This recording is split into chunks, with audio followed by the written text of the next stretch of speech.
Salut à tous, merci de nous rejoindre pour un nouvel épisode de PL Club. Comme d'habitude, on va préfacer les rencontres du prochain week-end en Première Ligue. Ce sera la 11e journée de ce fabuleux feuilleton qui nous passionne de semaine en semaine. Et pour en parler avec moi, Philippe. Salut Phil. Salut, ça va? Ça va très bien. Salut Fred. Salut. Et Christian aussi est dans sa data room pour nous éclairer sur tout ce qui pourrait se passer lors des prochaines rencontres. Salut Christian. Tout OK? Bonsoir messieurs. Avant de parler du week-end prochain, un mot, les amis, quand même, sur ce que l'on a vécu le week-end dernier. Parce que c'est un fameux week-end. Arsenal battu, Manchester City battu. Les deux en même temps, c'est rare. C'est même exceptionnel, mais ça correspond à ce qu'on voit depuis le début de la saison. C'est qu'il y a pas mal de surprises. Mais celle qui me marque le plus, c'est quand même la 3e place prise par Nottingham Forest. Et on parlera d'un des acteurs importants de cette réussite en début de saison, en tout cas. Et donc, c'est Liverpool qui tire les marrons du feu. Les Reds qui sont seuls en tête avec 2 points de plus. Ils nous épatent quand même. 2 points de plus que City. Oui, c'est épatant ce qu'ils font parce que n'oublions pas que c'est un club en transition. Exact. Ok, donc il faut le faire à la fois avoir l'impression qu'il y a un jeu qui se dessine et faire des résultats. C'est la performance de ce club pour l'instant. Donc évidemment l'écart est insignifiant, mais psychologiquement c'est très très bien. C'est pas mal. Et la seule défaite, c'est contre la surprise de la saison, Nottingham Forest. Exact, on y reviendra. En tout cas, on a vécu un week-end très surprenant en Angleterre et comme d'habitude, on a assisté à des buts absolument magnifiques. Voici les plus beaux buts du week-end dernier. Harry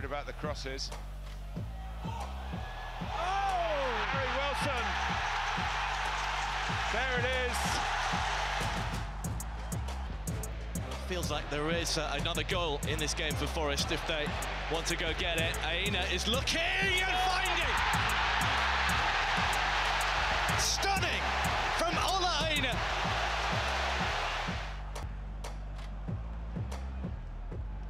Here's Leif Davis. Oh, that's magnificent.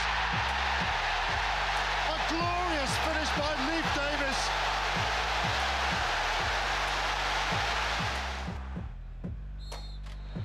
Madison going quickly.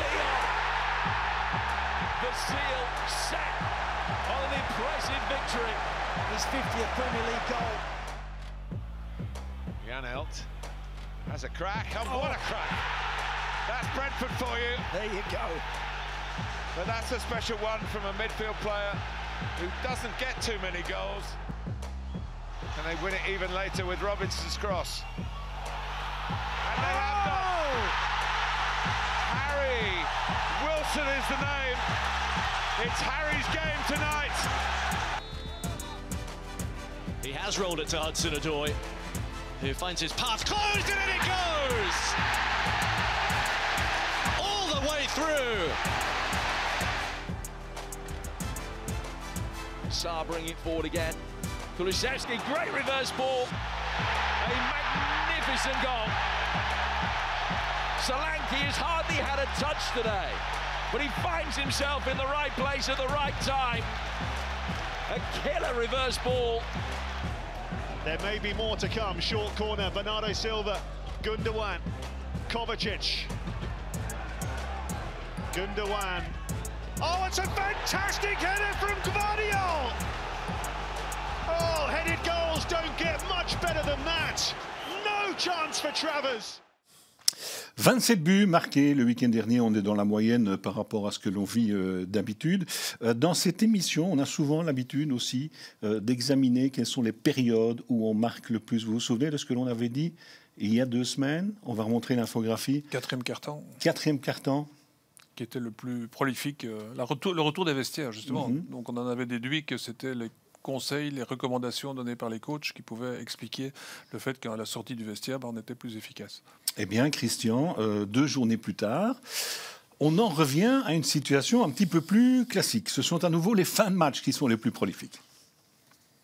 Oui, c'était très étonnant d'observer qu'on marquait moins dans le dernier quart d'heure malgré le temps additionnel que dans le quatrième quart-temps, oui. Et donc voilà, évidemment, c'est toujours à la fin du bal qu'on paye les musiciens, donc il faut attendre et c'est dans le temps qu'on va voir que les choses qui sont parfois des anomalies deviennent normales et on va le voir sur l'infographie. Voilà, on remarque à nouveau beaucoup dans le dernier quart d'heure. On a marqué, je crois, 18 buts, je crois, dans ce week-end, dans la dernière demi-heure. Et le week-end précédent, on avait marqué 11 buts ou 12 buts dans le dernier quart d'heure. Donc voilà, ça commence à prendre un peu des distances et de retrouver une certaine normalité, de marquer beaucoup dans le dernier quart d'heure. Ok, merci pour l'info. On parlait il y a quelques instants de Nottingham Forest, qui est évidemment la belle surprise de ce début de saison. Un mot sur son buteur maison, parce que bon, il le mérite, on le connaît quand même depuis très longtemps. Chris Wood, deuxième buteur de Première Ligue derrière Haaland. Il va avoir 33 ans, il nous épate quand même encore souvent, lui. Hein. Oui, ben, depuis que je l'ai découvert à Burnley, ben, il m'a toujours épaté, ce mec, parce qu'à Burnley, c'est 4 saisons, 4 fois 10 buts ou plus. À l'époque, c'était avec Harvey Barnes, le duo vraiment qui leur permettait de rester en Première Ligue. Donc, vous dites, il va avoir 33 ans, c'est 14 années de footballeur en Angleterre. 11e saison en Première Ligue, donc il sait comment ça marche. Et il suffit qu'il tombe sur un entraîneur qui lui trouve les mots et qui base pratiquement tout ce jeu offensif sur lui, ben ça donne un mec qui a des chiffres absolument fabuleux. Il y a 2-3 semaines, j'avais vu un article dans la presse anglaise qui disait ça c'est le type d'attaquant à l'ancienne. Ah oui. Oui, mais en même temps, il qualifiait Haaland aussi de type d'attaquant à l'ancienne, alors que lui, il a quand même des capacités un petit peu supérieures à Chris Wood, probablement. Chris Wood, c'est pas le plus grand technicien du monde, mais c'est quelqu'un qui flaire les coups de manière remarquable. Et à Burnley, c'était, à mon avis, encore plus remarquable, parce que Burnley se crée quand même très peu d'occasions. Ouais. Nottingham, c'est un peu différent encore. Pour moi, c'est sa grande spécificité. Il n'a pas besoin de beaucoup d'occasions pour marquer. Ce mec-là, 2 occasions par match, il en mettra une. Et ça, c'est très rare. Surtout qu'il n'est pas très rapide. On dit il n'a pas toutes les grandes qualités dans l'attaquant moderne, mais il n'y a pas besoin. Il est costaud, il est puissant, il est efficace. C'est typiquement le britannique. Même s'il vient de Nouvelle-Zélande. Et il proteste quasiment jamais. Oui, ça aussi. Non, c'est vrai. Sur un terrain, c'est un joueur remarquable. À l'anglaise aussi, l'éducation du foot anglais. Christian, ça vaut la peine de regarder un petit peu comment il marque quand même, hein, ce fameux Chris Wood.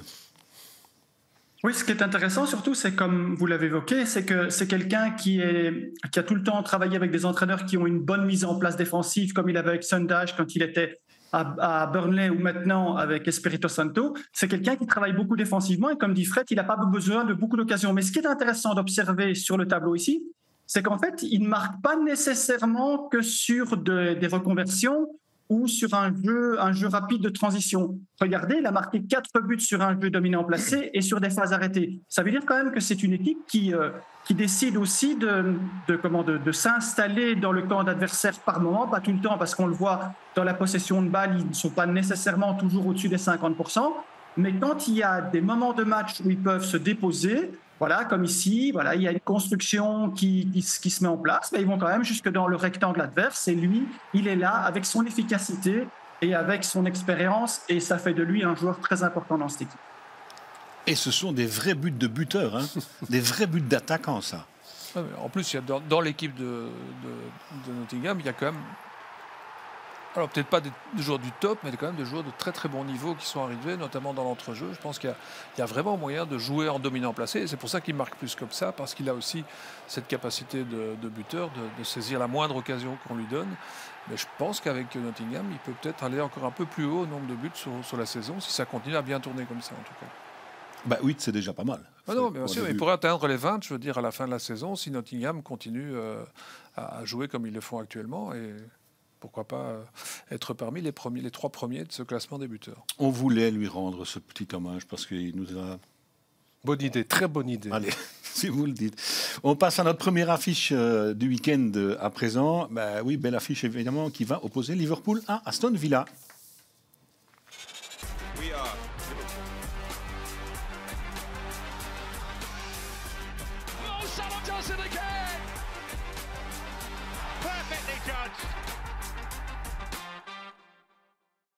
Les Reds face aux Villains, ce sera samedi à 21h. On fera ça ensemble, je pense, hein, Fred. Oui. Le rendez-vous est pris.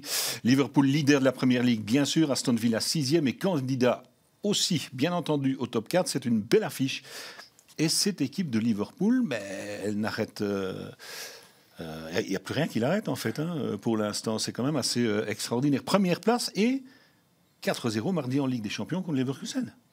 Oui, ils ont démantelé l'équipe allemande apparemment, donc c'est assez impressionnant. Après le match de Nottingham, on pouvait se poser la question en disant bon voilà, la période de grâce est passée, mais depuis ils ont tout gagné. Donc ou non, ils ont fait match nul contre Arsenal, pardon. Et ce qui est aussi remarquable, c'est qu'ils encaissent très très peu de buts en déplacement. Je crois qu'ils en ont encaissé 3 à domicile et 3 en déplacement en championnat, mais il y en a 2 dans le match face à Arsenal. Donc ça veut dire que quand ils se déplacent, ils sont extrêmement redoutables parce qu'ils ont une défense qui est très très bien structurée, qui attend l'adversaire. Évidemment, c'est différent. Ils jouent plus comme à l'époque de Klopp, le pressing est beaucoup plus bas, mais ils repartent en contre et ils sont efficaces. On va voir cette infographie de Liverpool, le bilan à domicile d'abord. Comme vous l'avez dit, on s'était un petit peu inquiété avec cette défaite surprise à Forest, mais par la suite quand même, bon, il n'y a pas que des ténors, mais il fallait quand même empiler les buts et aligner les victoires. Et surtout qu'il y avait le premier match aussi, vous avez joué Ipswich, le promu, et à première mi-temps, il ne s'était quasiment rien passé. On se dit, ouf, ça a l'air d'avoir du mal à prendre. Puis ils ont gagné en deuxième mi-temps. Mais depuis lors, on a l'impression que cette équipe n'a fait quasiment que progresser. Je pense qu'en Ligue des Champions, c'est particulièrement impressionnant. Ils ont encaissé 1 but en Ligue des Champions. Équipe libérée, Fred, hein? Oui, une équipe qui a l'air adhérer au concept proposé par leur entraîneur, qui a encore fait un fameux coup contre Leverkusen en mettant Diaz en faux neuf. Et puis, symboliquement, battre celui que tout le monde voulait à Liverpool 4-0 à domicile. Et pour ce mec, tout roule, quoi. Il avait dit, je me souviens, on se calme Liverpool, vous allez nous juger quand on aura 2, 3, 4 matchs de Ligue des Champions. Là, on pourra un peu nous juger. Qu'est-ce qu'on constate? Ils sont premiers, même au niveau de la Ligue des Champions. Donc voilà, c'est assez impressionnant. Même si on ne s'amuse plus autant qu'avant, pour moi, on voit beaucoup moins de buts. Vous savez que il n'y a qu'un stade en Angleterre où on a vu moins de buts depuis le début de la saison. Est-ce que vous vous rendez compte? On parle d'Anfield. Et pourtant, ils ont super bien réagi à la défaite contre Nottingham. Mais les 2 dernières victoires, c'est un tout petit but d'écart, 2-1 à chaque fois. Donc, voilà. Ils sont menés. Et ils sont menés. Et ils reviennent samedi. Entre guillemets au petit trot sans s'énerver. Vous voyez, alors, ça se passe très bien pour eux. À domicile, Christian, ils fonctionnent comment au niveau offensif, les Reds, depuis le début de la saison? Oui, c'est ça un peu qui est étonnant, c'est de voir en fait que ça fonctionne très bien, mais ils sont toujours comme je le dis souvent dans un plan B, c'est-à-dire qu'ils jouent beaucoup sur la vitesse et comme disait Philippe, le bloc équipe est un peu plus bas et donc ils font des très belles reconversions. Mais regardez, à domicile, ils n'ont que 2 buts sur jeu dominant placé et aucun but sur phase arrêtée sans penalty. Donc c'est un peu à l'encontre de ce que fait Manchester City et Arsenal, mais par contre dans les transitions et dans le jeu placé vers rapide. Alors maintenant la question c'est, on est presque sûr et certain, parce qu'on connaît bien Emery, on est presque sûr et certain que Emery va laisser le ballon à Liverpool. Est-ce que Liverpool va pouvoir en profiter et être capable de marquer autrement que sur des phases comme on le voit ici, c'est-à-dire une récupération haute et une transition? C'est ça qui va être intéressant de voir dans cette confrontation, parce que Aston Villa ne va pas très bien pour le moment et je pense qu'ils sont aussi capables de temps en temps de pouvoir surprendre dans la vitesse. Donc je pense qu'Aston Villa va laisser le ballon à Liverpool. Et il faudra voir si cette équipe va pouvoir s'imposer dans les 16 derniers mètres et utiliser des centres, du jeu optimal, des buts au cordeau ou de la tête, ce qui n'est pas vraiment le cas pour le moment à domicile. C'était encore frappant ce week-end dans le match face à Brighton, où en première mi-temps, ils sont vraiment dominés. Brighton a raté le coche, comme ils le font souvent. Ils auraient pu mener 0-2, voire 0-3 à la mi-temps. Et c'est en deuxième mi-temps que tout change. Alors, c'est vrai, ils reviennent calmement. Mais à un moment, c'est la 2e fois seulement de la saison où ils étaient menés à domicile. C'est la première fois, c'était face à Nottingham. Je me suis dit, est-ce qu'il vaut arriver à passer outre? Et à un moment, on se dit, ils n'ont pas beaucoup de possession, il n'y a pas beaucoup de jeux en dominant placé. Donc, comment ils vont faire face à Brighton? Mais il y a la qualité individuelle. Il y a aussi Brighton qui continue à attaquer et à un moment, il le paye cher et voilà. Mais ce sont des matchs intéressants. Et là, ils ont su renverser la situation dans un match qui n'était pas évident du tout, je trouve. Il y a tellement de qualité offensive, Fred. Les Salah, Gakpo, Diaz qui en a planté 3 encore contre Leverkusen. Moi, je trouve que c'est aussi à ça qu'on voit que ça se passe bien avec le coach, parce qu'il y a plein de joueurs qui ont pris une autre dimension depuis que Slot est là. On pense à Diaz, on pense à Gakpo, qui était déjà bon pour moi, mais là, il a un gros plus impact. Le repositionnement de Gravenberch, Konaté, depuis qu'il l'a mis sur le banc le premier match pour lui donner une leçon, il est plutôt fiable, même si maintenant il a pris le coup à la main. Mais voilà, s'ils ont le ballon contre Villa, ce qui arrivera probablement, il ne faut pas s'attendre à ce qu'ils s'énervent, qu'ils accélèrent. Non, ça va être... Maintenant, c'est au petit trot. Pas de prise de risque, on y arrivera quoi qu'il arrive. C'est aussi une équipe où il y a eu très très peu de recrutement. Ouais. C'est le moins de la, de la première ligue, je pense. Il faut oublier qu'ils ont perdu leur gardien titulaire aussi, mais ils ont un excellent deuxième gardien qui fait le boulot. Il a fait des arrêts vraiment déterminants face à Brighton aussi. Donc, tout est en place pour que cette équipe aille vraiment très très loin cette année. Et un match intéressant face à Villa, 4e la saison passée, mais une équipe qui, depuis l'une ou l'autre semaine, semble un petit peu moins fringante. Est-ce qu'on peut dire ça? 4 matchs sans victoire. 1-1 à domicile contre Bournemouth. Et 3 défaites. Défaite 1-2 à domicile en Coupe de la Ligue contre Palace. 4-1 le week-end dernier à Tottenham. Et défaite à Bruges en Ligue des Champions, avec, un penalty complètement surréaliste, mais voilà le tableau des résultats. Mais ce qui est à remarquer, c'est qu'ils encaissent à chaque fois, pratiquement. Je crois que sur leurs 10 derniers matchs, il n'y a qu'une fois qu'ils n'ont pas encaissé, c'est ce fameux 0-0 face à Manchester United. Mais pour le reste, avant, c'était beaucoup plus perméable, notamment à domicile. Là, on encaisse chaque fois, pratiquement à domicile. Je crois que c'est ça le gros changement. C'est compliqué d'être au top pendant ne fût-ce qu'un an et demi en première ligue, tellement c'est exigeant. Après, leur bilan, 6e place, 18 points sur 30, c'est pas catastrophique non plus. 18 points sur 30, c'est le même bilan que Chelsea ou Arsenal. Mais je crois que Christian a beaucoup parlé de ça quand Emery était arrivé. C'est d'abord la mise en place défensive, ça ils l'ont parfaitement bien réussi. Après, il fallait passer, comme il le dit à chaque fois, dans la phase offensive, marquer des buts. Ça a été aussi avec notamment Watkins qui a explosé. Et là, ça marche un peu moins. Il y a moins de facilité à aller inscrire des buts et donc ils peuvent perdre des matchs. Contre Tottenham ce week-end, en première mi-temps, c'était très, très équilibré. On se dit Tottenham n'a pas vraiment le niveau pour mettre en danger Aston Villa et en deuxième mi-temps, ça explose complètement. Le problème, c'est qu'à Emery, les exigences sont tellement plus hautes de la part des supporters, des spectateurs. On s'attend tellement peu qu'ils aient des périodes comme ça, très difficiles, il faut quand même le dire. Donc on est forcément plus exigeant. Donc comme vous le dites, c'est pas mal quand même. Mais pour Villa, maintenant, ça devient pas bien du tout. Voilà, il faut sortir un petit peu de l'ornière et pas y rester. Christian, c'est une équipe qui, vous nous dites, est redoutable sur les phases arrêtées en déplacement. Oui, dans l'ensemble, c'est une des meilleures équipes sur phase arrêtée. On l'a vu dès la première journée avec le duo Tielemans et Onana. Et voilà, depuis le début de la saison, ils ont marqué 4 buts et c'est tous en déplacement. Et il y a 3 corners et un coup franc indirect. Donc, c'est une des possibilités quand on va chercher et gratter un peu et qu'on se dit quand même que c'est pas très très fort sur des reconversions pour le moment, qu'ils ont besoin du jeu placé mais qu'ils vont sûrement pas avoir du jeu placé contre Liverpool. Mais on se dit quand même que voilà, ils ont des spécialistes partout maintenant. Ils ont un spécialiste aussi à Aston Villa pour les phases arrêtées. Est-ce qu'ils vont nous sortir quelque chose pour essayer d'aller mettre l'équipe de Liverpool en danger grâce notamment à Tielemans et Onana? Voilà, on va observer. J'espère que c'est quelque chose qui peut réussir parce que c'est quand même un domaine où il y a un vrai travail qui est fait maintenant et quand ça fonctionne, c'est quand même spectaculaire. Et de beaux buts sur phase arrêtée. Et Watkins, très très prolifique contre Liverpool. Il adore affronter Liverpool et leur faire mal en marquant des buts. Oui, mais c'était un Liverpool qui était archi-dominateur avec Klopp et qui donnait des possibilités de contre. Ici, ce ne sera pas du tout la même chose. Exact. Rencontre intéressante donc samedi soir. Et puis, autre affiche ce week-end, ça c'est vraiment du classique. Le derby qui va opposer Chelsea à Arsenal. London calling. Chelsea are making positive strides under Enzo Maresco. Here's Jackson, and he's finished beautifully too. It is Palmer. Oh, wow! Got to be careful. Bukayo Saka! He wants business as usual between now and the end of the season. It's Kai Havertz. This is it. Chelsea, Arsenal, dimanche 17h30 à Stamford Bridge, 2 équipes qui sont au coude à coude. 18 points sur 30 pour ces 2 formations, mais je dirais un petit peu plus de déception du côté d'Arsenal que du côté de Chelsea, par rapport à ce qu'on attendait. Chelsea devant Arsenal au classement. Qui aurait prédit ça il y a longtemps. Après 10 journées, quoi. Même si ce n'est qu'à la différence de but. Quoi. Donc voilà. D'un côté, il y a une dynamique positive et de l'autre, il y a une dynamique plus de résultats que de jeu, parce que quand on voit leur match de Ligue des Champions, je veux dire, pas grand-chose à dire. Voilà, ils n'ont plus d'efficacité pour le moment, donc c'est une... Voilà, ils ont par l'Inter. Ouais, mais là-bas, je veux dire, c'est plutôt rassurant, parce qu'ils ont dominé, ils se sont créés des occasions.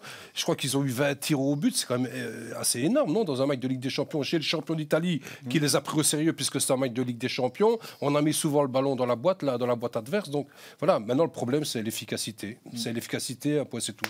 Mais c'est aussi une équipe qui sort du doute, Chelsea, peu à peu, contre une équipe qui est en train de tomber dans le doute. Ouais. C'est l'inverse, mais Chelsea, c'est pas non plus, on en parlera aussi, c'est c'est un peu déséquilibré encore pour l'instant. C'est pas aussi constant qu'on le souhaiterait avec. Il y a progrès, mais c'est pas encore parfait. On va le voir sur l'infographie. Les résultats ne sont pas exceptionnels non plus.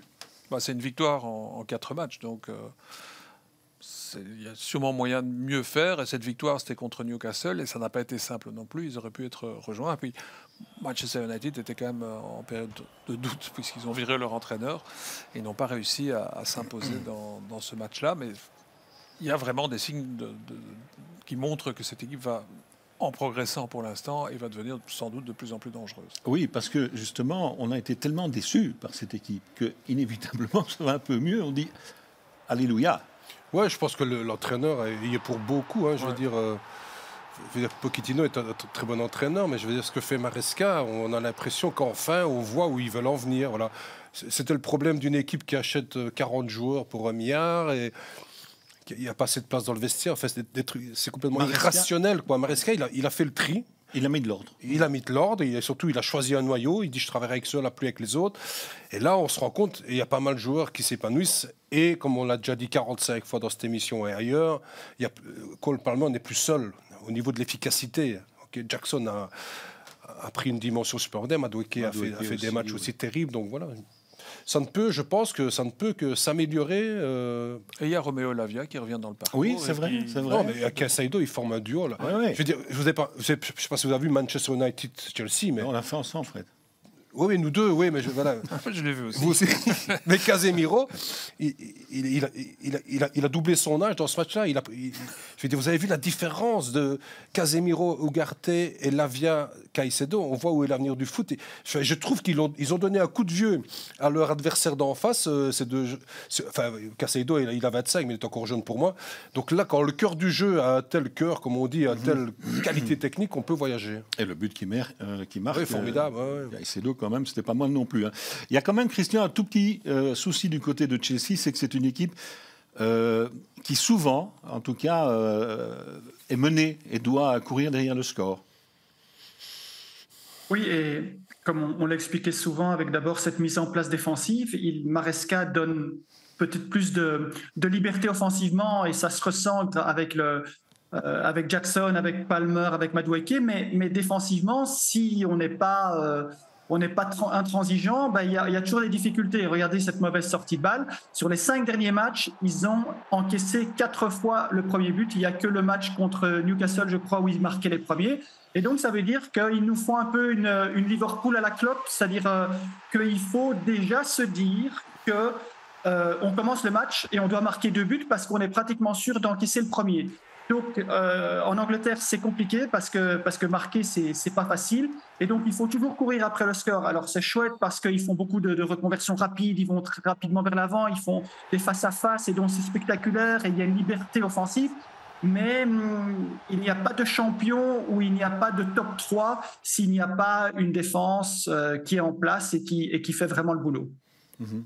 Et puis, il y a le problème du gardien aussi, qui n'est pas vraiment... Un gardien est là pour gagner des points, mais voilà. Il a sorti quand même l'un ou l'autre arrêt. Oui, mais je veux dire, si tu veux jouer le top 4, tu as besoin d'un gardien qui te rapporte plus que ce qui ne te coûte. Vous voyez ce que je veux dire? Ouais. Et là, voilà, on attend un peu plus de Sanchez. Est-ce qu'il va rester numéro 1? Mais voilà. On verra. Alors, cette équipe d'Arsenal, on a déjà dit un mot sur les Gunners, cette équipe qui n'avance plus. Donc 6 derniers matchs, toutes compétitions confondues, 2 victoires, 1 partage et 3 défaites. Est-ce que c'est dans la tête, docteur? En tout cas, il n'arrive pas. Au docteur Daman. Je ne suis pas docteur, mais il n'arrive plus à marquer de buts. Alors j'exclus le match en coupe à Preston où il gagne 1-3, mais en dehors de ces matchs-là, en 5 matchs, il marque 3 buts pour une équipe qui est candidate, alors c'est vrai qu'il y a des matchs de Ligue des Champions aussi, mais une équipe candidate au titre, qui l'était clairement la saison dernière, c'est beaucoup trop peu.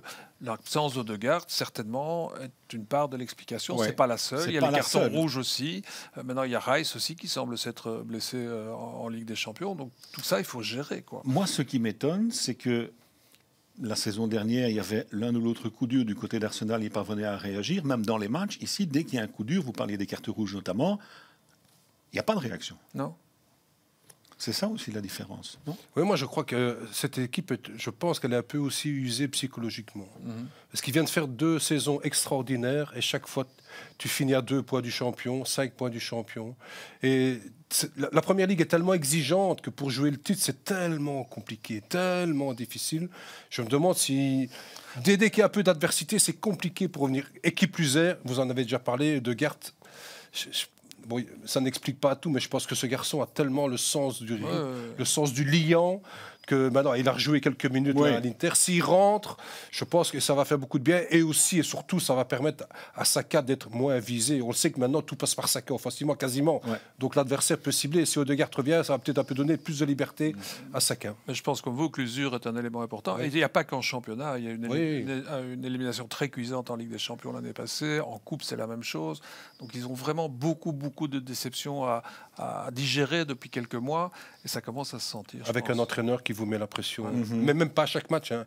À chaque entraînement, à chaque minute, il vous met la pression. Donc à un moment donné, ça peut peser un petit peu. Et il y a des lacunes, des carences, Christian, au niveau offensif. Si on regarde le dernier match à Newcastle, il n'y a quasiment pas un tir cadré là. Oui, on a essayé de développer ça en 2 séquences. La première, évidemment, c'est cette inquiétude à jouer contre une équipe comme Newcastle. On a montré la semaine précédente le duo Schär-Burn qui ressemblait plus à un Sunday football, c'est-à-dire des gens qui sont en fin de carrière, lents, qui prennent des ballons dans le dos, qui prennent des feintes au milieu de terrain et qui ne savent plus revenir. Ils n'ont jamais mis un ballon dans le dos de la défense. Ils n'ont voulu absolument passer que par les flancs.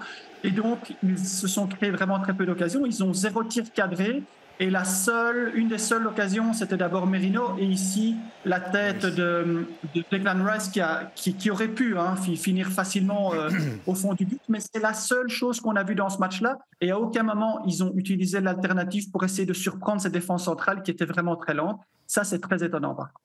Pas de vitesse offensive, c'est ça que vous nous dites. Ce qui est quand même assez particulier, parce que des joueurs avec de la vitesse, il y en a du côté d'Arsenal. Oui. C'est exactement le contraire de ce qu'on a expliqué avec Liverpool, c'est-à-dire que Liverpool utilise ce plan B, donc ce jeu placé vers rapide, cette transition rapide, cette vitesse. Eux, pas du tout en fait, puisque cette saison, c'est le seul but qu'ils ont marqué sur jeu dominant placé vers rapide, c'est-à-dire un ballon dans le dos de la défense, ce qui est très très rare. Et surtout, ils n'ont pas encore marqué un but sur face-à-face. Ça, c'est quelque chose qui est impossible en Première Ligue. Donc, évidemment, ils sont très forts sur jeu dominant placé. Évidemment, ils font un travail conséquent sur phase arrêtée. Mais eux, par contre, n'ont pas cette alternative. Et donc, quand leur plan A ne fonctionne pas, eh bien, alors, on tourne à la catastrophe et on a une série comme on a maintenant. Et puis, ce qu'on avait remarqué aussi en début de saison, quand ils gagnaient et que ça marchait, c'est qu'il se créait très peu d'occasions pour une équipe qui devrait dominer beaucoup plus. Et on s'est dit d'ailleurs à l'époque, le jour où il y aura un peu moins d'efficacité, ça va commencer à poser problème. C'est exactement ce qui est en train de se passer. Il se crée toujours peu d'occasions. Alors peut-être pas contre l'Inter en Ligue des Champions, ça c'est différent. En tout cas, ils ont beaucoup de tirs au but. Mais quand on voit les matchs d'Arsenal, on se dit, mais c'est pauvre. C'est pauvre. Voilà, c'est vraiment pauvre. Et surtout que leurs 2 meilleurs buteurs, je pense qu'ils n'ont pas encore marqué le moindre but en déplacement. Ouais. Je pense qu'Havertz et Saka n'ont marqué qu'à domicile. Donc, il faut autre chose pour essayer. Et si vos 2 meilleurs buteurs ne sont pas efficaces en déplacement, ça devient assez compliqué d'aller prendre des points. Et Trossard n'est pas vraiment en réussite non plus pour l'instant. Non. Et là, ils jouent un match. S'ils le perdent, le titre, c'est fini. Quasiment. Oui, mais c'est match par match maintenant, je pense. Ils ne doivent plus avoir l'ambition.